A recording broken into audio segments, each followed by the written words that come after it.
우리의 인생을 세 종류의 인생으로 구분할 수 있습니다. 첫 번째 인생은 생존을 위한 인생입니다. 그저 살기 위하여 사는 인생, 영어로는 survival life라고 설명할 수가 있겠죠. 두 번째 인생은 단지 살기 위해 사는 인생이 아니라 다른 사람이 이루지 못한 성공을 이루는 성공적인 인생이 있을 수 있습니다. 영어로 표현하면 successful life라고 설명할 수가 있습니다. 세 번째 인생은 다른 사람이 이루지 못한 성공을 향해 나가는 인생이 아니라 참된 인생의 의미를 깨닫고 의미를 추구하고 의미를 남긴 인생이다라고 말할 수가 있습니다. 영어로 표현하면 significant life 이렇게 설명할 수가 있겠죠. 우리의 인생은 어떤 인생일까요? 단지 살기 위하여 사는 인생일까요? 아니면 성공을 추구하는 인생일까요? 아니면 의미를 추구하고 의미 있는 인생일까요? 다른 사람이 부러워하는 성공을 이룬다 할지라도 의미 없는 인생이 있을 수가 있습니다. 왜 우리의 인생이 의미를 찾지 못하고 의미 없는 인생을 살게 되는 것일까요? 어쩌면 우리들의 마음속에 가장 큰 인생의 두려움은 우리의 인생이 다 지난 이후에 참 의미 없는 인생이었다라는 평가를 받는 것이 가장 두려운 것이 아닐까 생각을 합니다. 얼마나 많은 일을 했느냐보다 더 중요한 것은 얼마나 의미 있는 일을 했느냐가 중요한 것이고, 또 얼마나 큰 성공을 이뤘는가보다 더 중요한 것은 얼마나 많은 영향력을 미쳤는가가 더 중요한 것입니다. 의미 없는 인생을 살게 되는 가장 큰 이유는 바로 우리가 상황에 쫓기며 환경에 쫓기며 살아가기 때문일 것입니다. 상황과 환경에 쫓기는 인생은 결코 의미 있는 인생을 살 수가 없습니다. 온도에 관련된 두 가지 다른 종류의 기가 있죠. 온도계가 있고 온도 조절기가 있습니다. 저는 이것이 상황에 쫓기는 인생과 그렇지 않은 인생을 보여주는 것이라고 생각합니다. 온도계는 현재의 상태, 건물 안에 있는 온도를 그대로 보여주는 겁니다. 현재의 환경, 현재의 상황의 상태를 그대로 표현해 주는 것이 바로 온도계죠. 그럼 온도 조절기는 뭡니까? 온도를 바꾸어 주는 것입니다. 그 기계를 통해 상황을 바꾸고 환경을 바꾸는 것입니다. 온도 조절기와 같은 인생은 어떤 인생일까요? 바로 하나님께서 나에게 주신 사명, 나를 통해 이루시고자 하는 사명에 집중할 때 그 사명을 통해 하나님께서 환경을 바꾸고 상황을 바꾸고 역사를 바꾸는 그런 인생, 바로 그러한 인생이 온도 조절기와 같은 인생일 것입니다. 하나님께서 우리 개개인을 향하여 맡기신 사명이 있습니다. 그 사명에 집중할 때 우리의 삶은 의미를 남기고 그 영향력을 미치는 인생으로 살 수 있는 것입니다. 흔히 이런 말이 있죠. 10번 찍어 안 넘어가는 나무 없다. 10번 찍어서 안 넘어가는 나무가 없다. 많습니다. 100번을 찍어도 안 넘어가는 나무가 많습니다. 왜 그럴까요? 계속 다른 곳을 찍었기 때문입니다. 10번을 찍고 100번을 찍어도 계속 다른 데를 찍을 때, 한 가지 하나님 나에게 맡겨준 사명에 집중하지 못할 때는 나무가 안 넘어가는 것이죠. 예수님의 생애를 보면 예수님의 생애는 그다지 많은 지역 다니지도 않았습니다. 많은 일을 하지도 않았습니다. 예수님이 다니신 그 생활의 반경을 보면 평생 예수님의 반경은 50km를 넘지 않았어요. 물론 예수님께서 어렸을 때 헤롯의 위협을 피해서 애굽에 잠시 다녀온 적은 있지만 예수님의 주 활동 반경은 갈릴리, 예루살렘, 간혹 요단 그 갈릴리 호수 건너편에 있는 시돈과 암몬, 모압 그 지역이었지. 오늘날 우리로 따르자면 차로 다니면 뭐 한두 시간 이내 거리. 그 정도가 예수님의 활동 반경의 전부였어요. 예수님은 비행기 타고 저 멀리 대륙을 여행하신 적도 없고요. 아주 좁은 지역에서 짧은 인생, 33년의 인생, 그리고 예수님이 함께 생활하셨던 3년의 공생애 동안에 그 소수의 제자들, 그렇지만 예수님의 생애는 가장 의미 있는 인생이었고 가장 영향력 있는 인생이었다는 것입니다. 그리고 예수님이 십자가상에서 마지막 운명하시기 직전에 하신 7마디 말씀 중에 한 말씀은 다 이루었다라고 하시는 말씀입니다. 여한이 없다. 하나님께서 나라에게 하라고 하신 모든 사명을 다 이루었기 때문에 여한이 없는 인생, 그러나 가장 의미 있는 인생, 가장 영향력 있는 인생, 가장 짧은 인생을 살았지만 지금도 세계 곳곳에 가장 큰 영향을 미치고 계신 인생이었습니다. 사명에 온전히 집중한 인생이었기 때문입니다. 하나님이 허락하신 그 사명에 자신의 모든 시간과 에너지를 다 집중하는 인생이셨기 때문입니다. 그리고 그 사명을 순종하는 것을 가장 기뻐하는 인생으로 사셨기 때문입니다. 오늘 누가복음 4장에는 예수님께서 이 세상에 오셔서 이루신 충성하신, 순종하신 그 사명을 선언하는 사명 선언식, 혹은 자신의 사명을 설교하시는 내용이 나타나 있습니다. 그것은 나사렛 회당에서 이루어진 일입니다. 유대인들은 이제 성전을 중심으로 한 제사를 드리며 그 레위기 율법에 나오는 그 성전 제사를 중심으로 한 신앙이 있었지만, 바벨론 포로 이후에, 바벨론 포로 될 때 예루살렘이 함락되고 성전이 다 불에 타 없어졌을 때 성전을 대체하는 회당이 시작되기 시작했죠. 바벨론 시대부터 시작된 회당 문화가 예수님 당시에도 그대로 이어지고 있었습니다.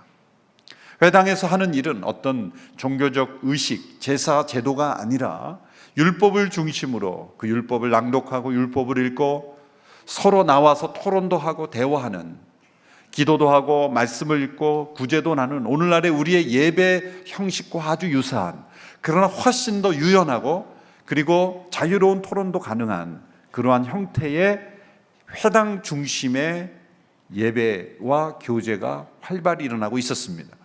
그 회당 중심의 문화를 이끌어가는 사람들이 서기관과 바리새인들이었죠. 예수님도 나사렛 회당에서 자라나셨고 그 회당에서 율법 교육을 통해 율법을 배우셨고 학습하셨고, 그래서 그 과정을 통해 예수님도 자라나셨던 것이죠. 그 나사렛 회당에서 예수님께서 이제 어느 날 이사야서의 말씀을 읽고 말씀하시는 가운데 예수님이 메시아 되심과 그리고 예수님의 사명을 선언하는 그러한 장면이 오늘 본문에 기록되어 있습니다. 사실 예수님의 이 나사렛 회당에서 자신의 사명을 선언하신 내용은 다른 복음서들을 통해서 보면 초기가 아니라 예수님의 갈릴리 사역의 한 중반부 정도의 시간에 일어난 일입니다.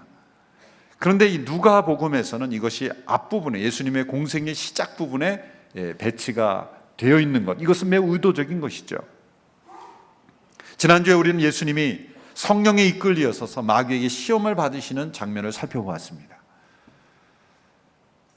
마귀는 예수님을 공격해서 예수님의 공생애를 무너뜨리려고 했습니다. 예수님의 인성을 공격해서 유혹에 넘어가게 함으로써 메시아의 자격을 박탈하려고 했던 것이죠.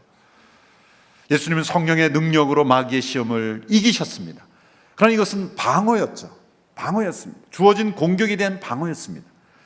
그런데 이 누가복음에서 이 예수님의 생애 중반부에 있었던 일을 앞당겨서 이 부분에 배치함으로써 우리에게 대조하고 있는 것은 성령의 능력으로 예수님이 방어만 하신 것이 아니라 적극적으로 마귀의 일을 멸하시는, 성령의 능력으로 마귀의 일을 공격하시는 예수님의 첫 번째의 이 공격이 바로 가르치시는 사역이었다라는 거예요.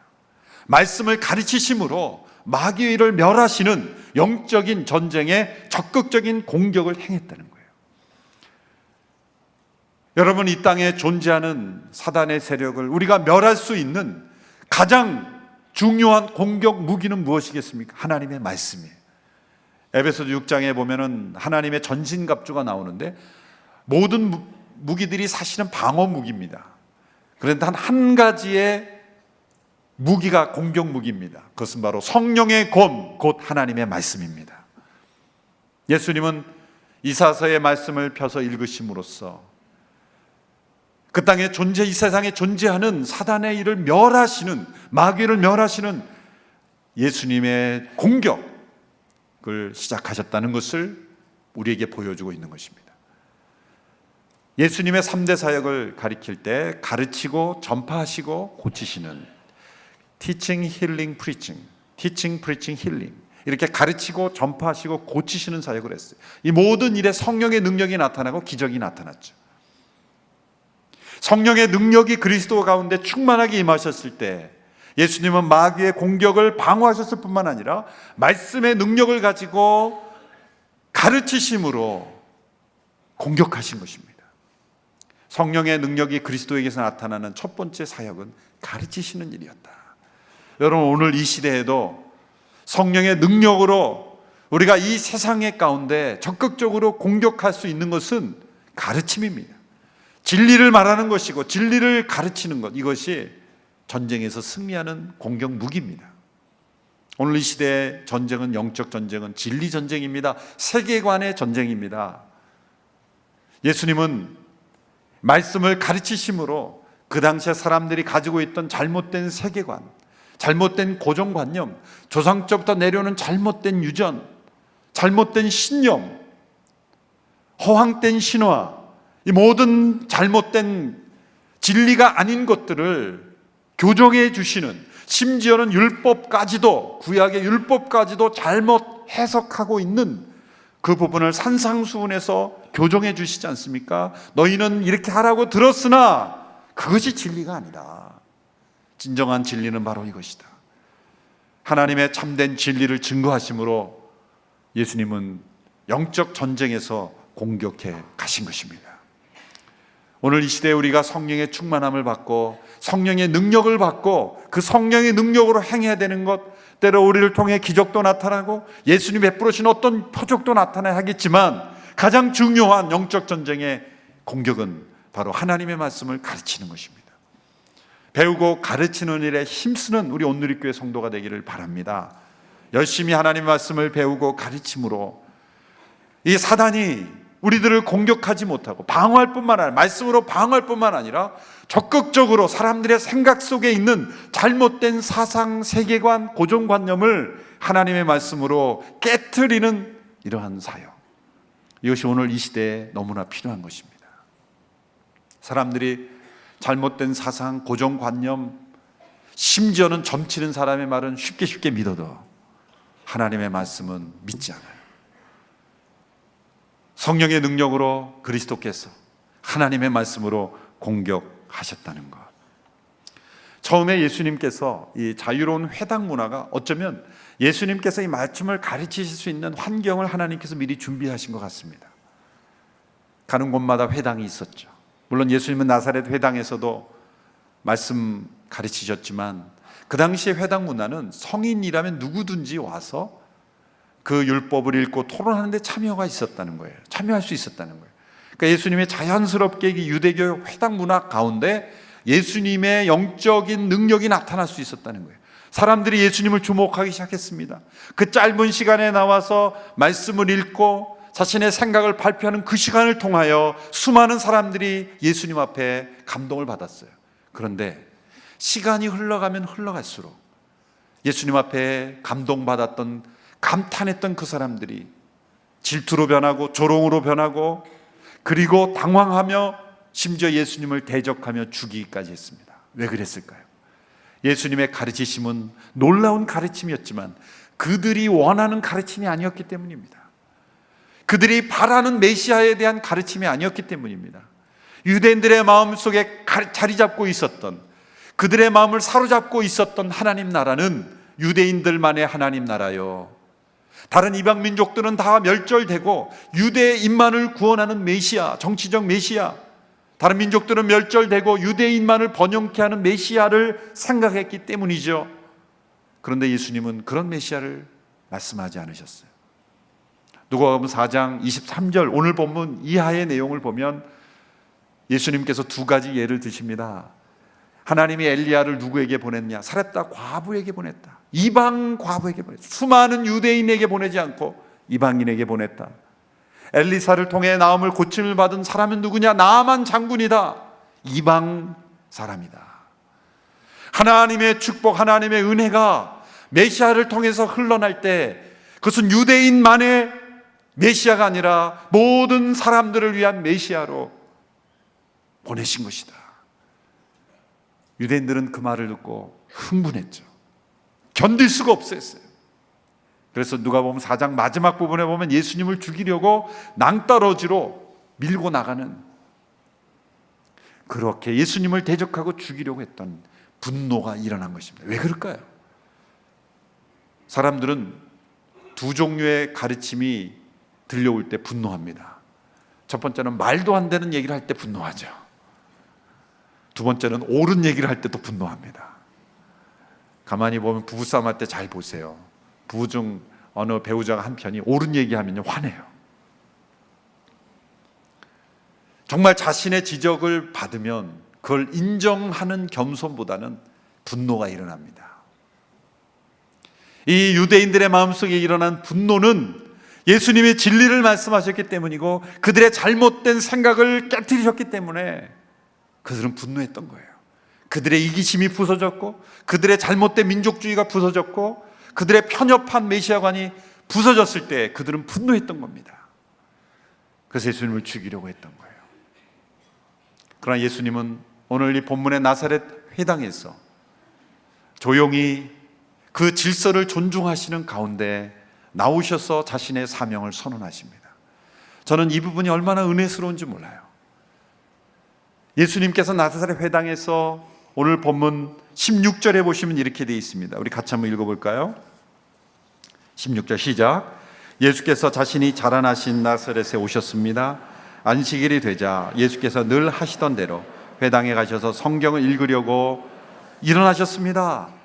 자라나신 나사렛 회당에 늘 하시던 대로, 늘 하시던 대로. 예수님은 유대교의 전통과 질서를 깨트리시지 않았다는 거예요. 기존의 질서를, 그 질서 속에는 하나님의 말씀에서 떠난 부분도 있었어요. 바리새인들이 그 당시 얼마나 잘못된 율법의 가르침을 전했습니까? 그래서 산상수훈에서 예수님께서 잘못된 가르침을 너희는 이렇게 들었으나 아니다, 나는 너희에게 이르노니, 잘못된 가르침과 새로운 가르침, 진정한 가르침을 구분해 주셨죠.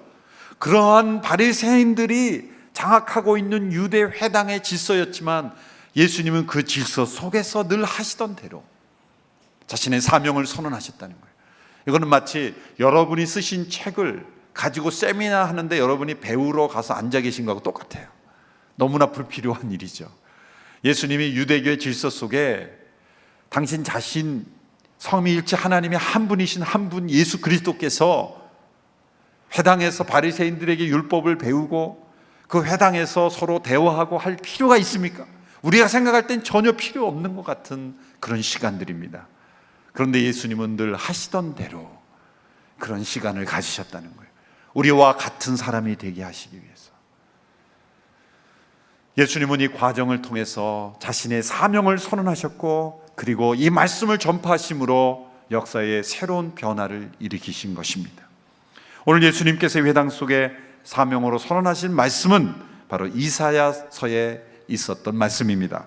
17절에서 19절의 말씀을 우리 같이 다시 한번 읽겠습니다. 시작. 예언자 이사야의 두루마리를 건네받으시고 두루마리를 펼쳐 이렇게 기록된 곳을 찾아 읽으셨습니다. 주의 영이 내게 내리셨다. 이는 하나님께서 내게 기름을 부으셔서 가난한 사람들에게 복음을 전파하도록 하기 위해서다. 하나님께서는 포로된 사람들에게 자유를, 못 보는 사람들에게 다시 볼 수 있음을, 억눌린 사람들에게 해방을 선포하기 위해 나를 보내셨다. 주의 은혜의 해를 선포하도록 하기 위함이다. 자, 말씀을 가만히 자세히 보면 예수님께서 두루마리를 누구에게로부터 건너받은 겁니다. 그 당시에는 이 제본 문화, 인쇄 문화가 없었기 때문에 모든 성경이라고 하는 것은 다 필사본이고 또 필사본은 전부 두루마리로 된 형태죠. 둘둘 말아서 이렇게 봉 같은 데 말아서 있는 것입니다. 각기 회당에 모든 구약 성경이 다 있진 않았을 거예요. 어떤 데는 이사야서가, 어떤 예레미야서가 있고 여러 다양한 그런 구약의 성경 사본들이 존재했는데 예수님이 건네받은 것은 이사야서였습니다. 그것도 하나님의 섭리죠. 근데 두루마리가 성경의 책에 따라서 어떤 것은 여러 권이 함께 묶여 있기도 하고 어떤 거는 긴 거는 한 권만 있기도 한데 대개는 이렇게 한 권 한 권 분리되지 않고 쭉 이어서 있기 때문에 연결되어 있는 두루마리입니다. 그럼 오늘 가지고 있는 우리가 성경책의 형태는 이렇게 장저로 찾기가 힘들게 여기서 못 찾으면 다시 갔다가 여러 번, 한 번에 이렇게 딱 찾는 분 있습니까? 왔다 갔다 하면서 찾죠. 그래도 찾기 힘들까 봐 여기에 이렇게 색인까지 해줘서 찾기 편하게 해놨지 않습니까? 근데 두루마리는 아닙니다. 쭉 펼 때 자기가 읽고자 하는 부분을 정확하게 읽으려면 찾는데 시간이 많이 걸리는 법이에요. 그걸 랍비 시험을 볼 때는 그 두루마리에 한 편을 하면 그 뒤에 어떤 내용이 있는지까지 뭐 알아맞혀야 된다, 그런 얘기까지 있더라고요. 그런데 예수님께서 그 두루마리를 이사야서를 펼치시는 가운데 한 말씀을 지적해서 읽으셨는데 그 말씀 이사야 61장과 58장에 나오는 두 말씀이 합쳐진 내용을 읽으셨어요. 그 내용은 메시아에 대한 예언이었습니다. 예수님 그 말씀을 정확하게 고르셨어요. 우왕좌왕하면서 시간을 가지고 찾아낸 게 아니라 두루마리를 펼쳐서 바로 읽으신 것은 바로 예수님이 이 말씀에 얼마나 익숙해 있으신가를 우리에게 보여주는 거죠. 이 말씀을 통해 예수님은 자신의 인간으로서의 생애, 하나님의 아들이시지만 동시에 사람의 아들로서의 자신의 사명을 선언하셨습니다. 첫 번째로 예수님의 사명은 가난한 자에게 복음을 전거하는 것이라고 말씀하셨어요. 그래서 가난한 자가 누구냐라는 면에 많은 해석들이 있었죠. 대개 보면 두 부분으로 나눠집니다. 보수적인 신앙의 입장에서는 영적으로 예수님이 산상순에 말씀하신 대로 심령이 가난한 자라고 했으니 자신의 영적인 파산 상태를 인정하는 자, 그렇게 해석이 되고, 진보적인 입장에서는 이 경제적 가난을만을 얘기하는 것이죠. 경제적으로 가난한 자다, 이렇게 말합니다. 그렇게 되면 모든 것이 다 이 경제 구조를 어떻게 바꾸고 그런 쪽으로만 이제 신경을 쓰게 되는 신학적 패러다임에 사로잡히는 거예요. 그런데 이 가난한 자는 그 당시에 지중해 그 시대의 문화적인 시각에서 보면 가난한 자는 사람들의 사회 종교적인 편견으로 인해서 하나님의 은총을 받을 가치가 없는 자로 분류된 소외된 사람들, 하나님의 은혜 밖에 있다라고 여기는 사람들. 그 당시에 가난한 사람은 단지 경제적인 이유 때문만이 아니었어요. 남편이 없는 여인들도 가난한 자가 될 수밖에 없는 것은 여성의 권리가 없었기 때문이죠. 여성을 무시하고 천하게 여겼기 때문이죠. 혈통적으로 이방인들, 다 유대인들은 개들이라고 불렀죠. 조상이 누구냐에 따라서 그 신분이 좌우됐죠. 잘못된 그 사회의 시각, 잘못된 종교적 시각으로 사람들이 하나님의 은혜를 받는 사람과 받지 못하는 사람을 구분했던 그런 시대. 여기서 가난한 자라고 할 때는 사람들의 생각, 그 당시 사람들의 생각 속에 하나님의 은혜가 함께하지 않는다고 생각됐던 사람들입니다. 그들에게 주어지는 복음은 무엇입니까? 은혜 아래 차별이 없다는 것입니다. 은혜 아래 소외된 사람은 아무도 없다는 것입니다. 하나님의 은혜 가운데 모든 사람들이 그 대상이라는 것입니다. 버려진 인생은 없다는 것, 이것이 복음입니다. 예수님께서 세상에 오셔서 그 십자가를 통해 우리에게 보여주신, 들려주신 복음은 무엇입니까? 십자가 앞에 나와 그 은혜를 받지 못할 사람은 아무도 없다라는 것입니다. 하나님의 은혜의 아웃사이더는 아무도 존재하지 않는다. 모두가 다 하나님의 은혜 가운데 속한 백성들이다. 그것이 예수님께서 우리에게 전해주시는 복음입니다. 그것을 깨달을 때 우리의 마음이 가난해지는 거예요. 그걸 깨달을 때 우리의 삶도 바뀌는 거고, 경제도 바뀌고, 사회도 바뀌고, 구조도 바뀌는 것입니다. 하나님의 은혜 가운데 소외된 영혼은 한 사람도 없다는 이 복음을 오늘 이 시대에 우리의 사명으로 증거하는 우리 모두가 되기를 축원합니다. 하나님의 은혜 가운데 소외된 영혼은 한 사람도 없다. 저 사람은 하나님이 버린 사람이야 라고 한 사람은 아무도 존재하지 않는다. 그러나 유대인들은 그 당시에 이스라엘 백성들은 구별을 했죠.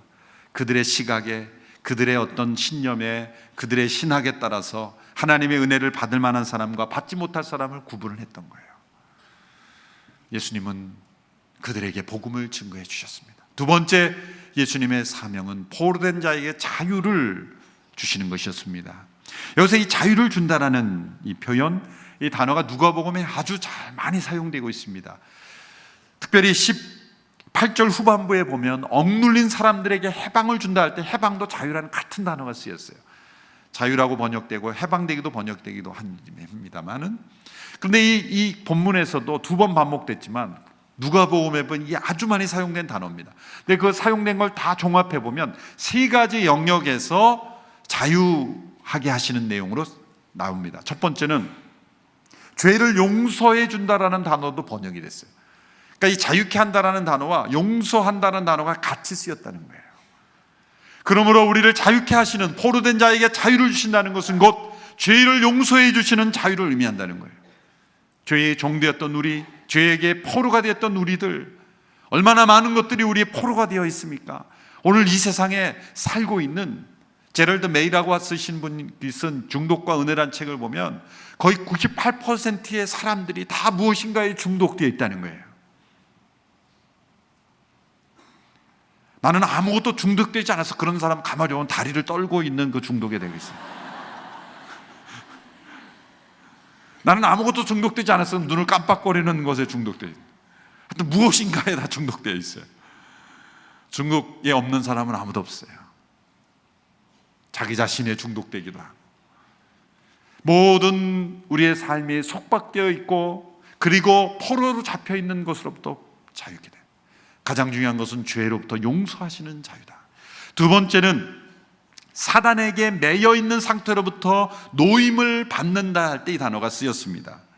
누가복음 13장 16절에 보면 이렇게 말씀하셨어요. 그렇다면 아브라함의 딸인 이 여인이 18년 동안이나 사단에게 매여 있었으니 안식일에 매임에서 풀어주는 것이 당연하지. 이게 풀어주다. 사단에게 매여 있다가 풀어주는 것. 예수님이 이 세상에 오셔서 우리를 포로된 우리들이, 사단에 포로된 우리들을 자유케 하십니다. 사단으로부터 노임을 얻게 하십니다. 사단의 묶음으로부터 우리를 해방시키는 분이 바로 예수 그리스도세요. 예수 그리스도의 이름을 선포하십시오. 사단이 떠납니다. 묶음을 놓고 떠납니다. 그래서 귀신이 떠나가는 거예요. 예수 그리스도의 이름을 의지하고 선포하십시오. 여러분의 가정을 공격하는 모든 사단 마귀의 권세는 떠나갈 것입니다. 떠나는 거예요. 사단의 묶음으로부터 풀어주시는 것. 세 번째는 빚으로부터 벗어나다는 겁니다. 빚으로부터.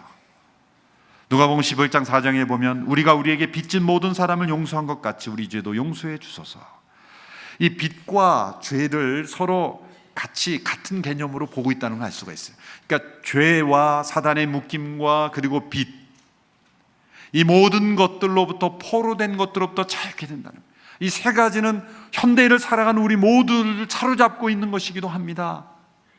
죄의 종된 우리, 포로된 우리, 사단의 매임을 받고 있는 우리, 그리고 경제적인 어떠한 이 사회 구조적인 문제에 속박되어 있는 우리, 그 모든 것들로부터 자유케 되는 것을 예수 그리스도께서 허락하신다는 거예요.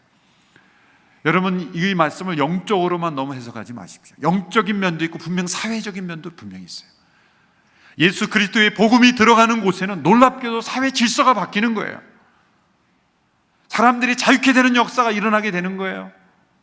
사람들을 구별하고 차별하던 시대에서 평등한 사회가 되는 것입니다. 구조적인 악이 있던 사회에서 구조악이 떠나는 것입니다. 사단의 묶음으로부터 자유케 되는 것입니다. 경제적으로 가난과 착취와 그런 기근이 가득한 곳에서 경제적인 자유, 해방도 일어나는 거예요. 경제적인 번영도 일어나는 것입니다. 왜 그럴까요? 다 연결이 되어 있는 것입니다. 경제적 가난은 영적인 묶음에 묶여 있을 때도 있는 것입니다. 이 경제적인 것과 사회적인 것과 사회 질서와 영적인 것은 다 하나가 되어 있는 것입니다. 여러분, 악한 영에 억눌려 있는 사회를 가보십시오. 잘 살 수가 없어요. 잘 살 수가 없습니다. 물론 지하 자원이 많아서 뭐 잘 살 수 있겠지만 그런 잘 사는 걸 얼마 못 갑니다. 이제 얼마 못 가요. 짧게 그냥 탐욕스럽게 살다가 끝나는 거예요. 진짜 잘 사는 게 아니죠. 구약에 보면 하나님께서 이 자유케 하시는 제도를 만드신 것이 희년이라는 법이 있습니다. 포로된 자에게 자유기를 억누른 자를 해방케 한다는 말씀, 그리고 19절에 보면 주의 은혜의 해를 전파하게 함이라 말씀이 있어요.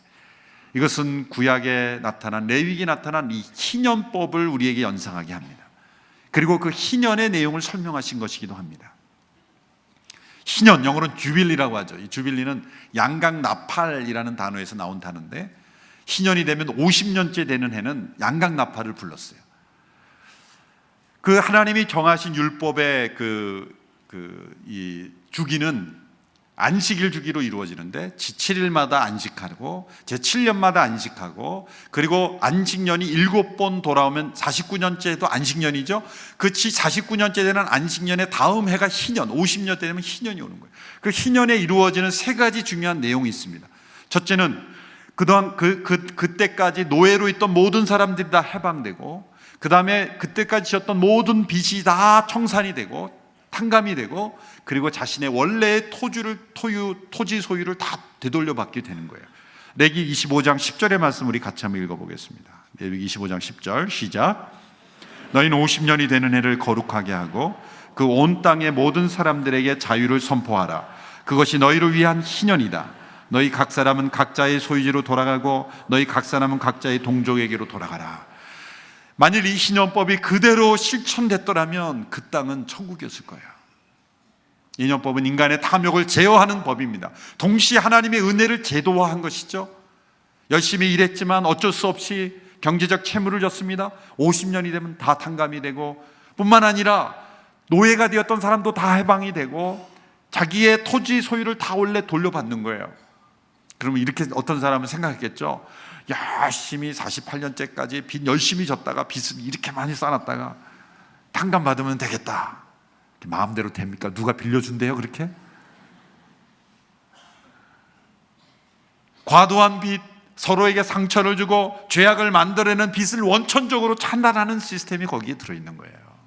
인간의 탐욕을 억제시키는 거예요.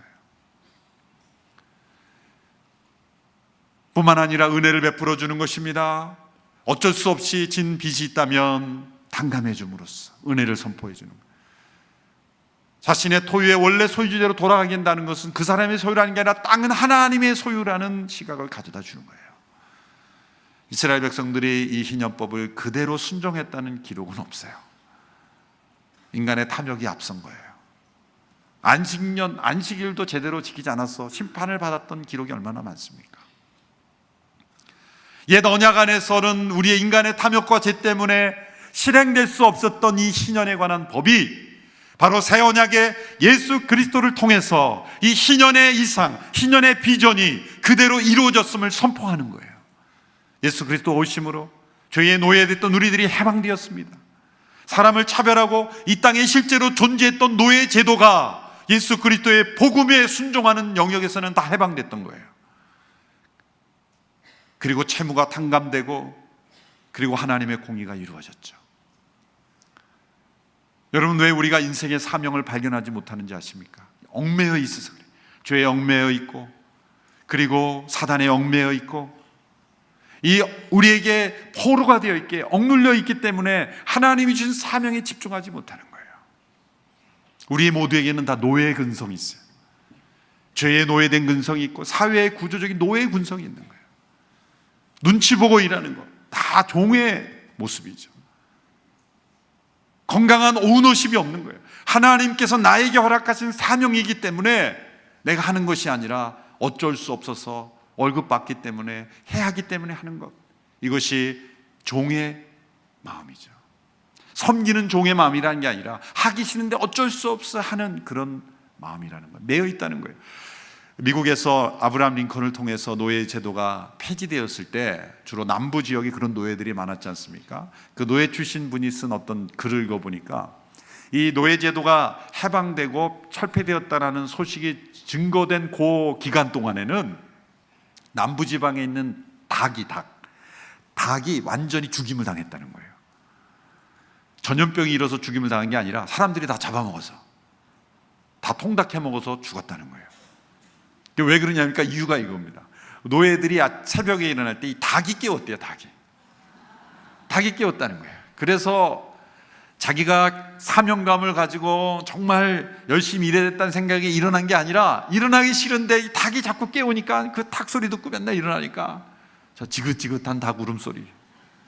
그 노예가 철폐되자마자 제일 먼저 닭부터 잡았대요. 너부터 와. 그러고 이제 다 통닭해 먹고 다 튀겨 먹었다는 거죠.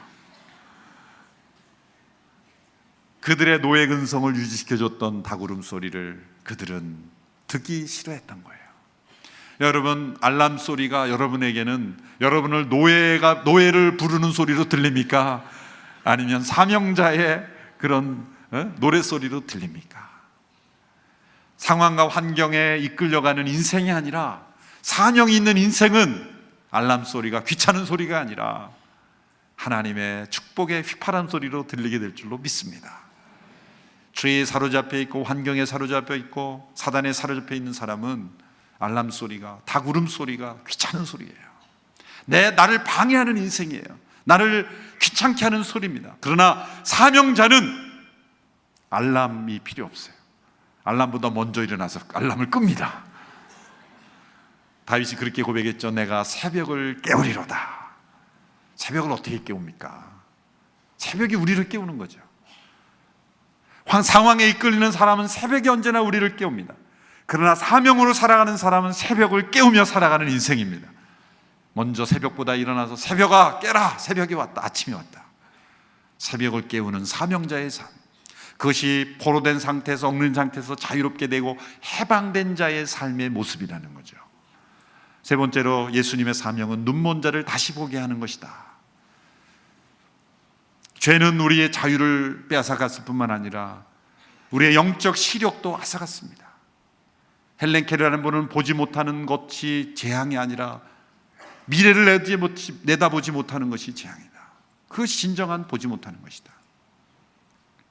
여러분, 우리의 영적 눈이 떠든 줄로 믿습니다. 성령 안에서 성령이 우리 가운데 임재하셨을 때 우리 보지 못했던 눈, 하나님을 보지 못하고 나의 죄를 보지 못하고 역사의 현실을 보지 못했던 우리의 눈이 떠지는 거예요. 하나님 말씀도 눈이 떠져야 보는 거예요. 앞을 보지 못하는 분에게 지도를 펴놓고 아무리 설명해봐야 들리지 않는 거예요. 눈이 떠져야 지도가 보이는 것처럼 여러분, 성경을 읽어서 눈이 떠지는 것도 있지만 눈이 떠져야 성경이 보이는 거예요. 기도하십시오. 하나님, 나의 눈을 열어 주십시오. 성령께서 나의 눈을 보게 하여 주십시오. 제가 하나님의 부르심을 받고 저를 지도해 주던 영적 멘토이신 분이 저에게 이렇게 기도하라고 그러더라고요.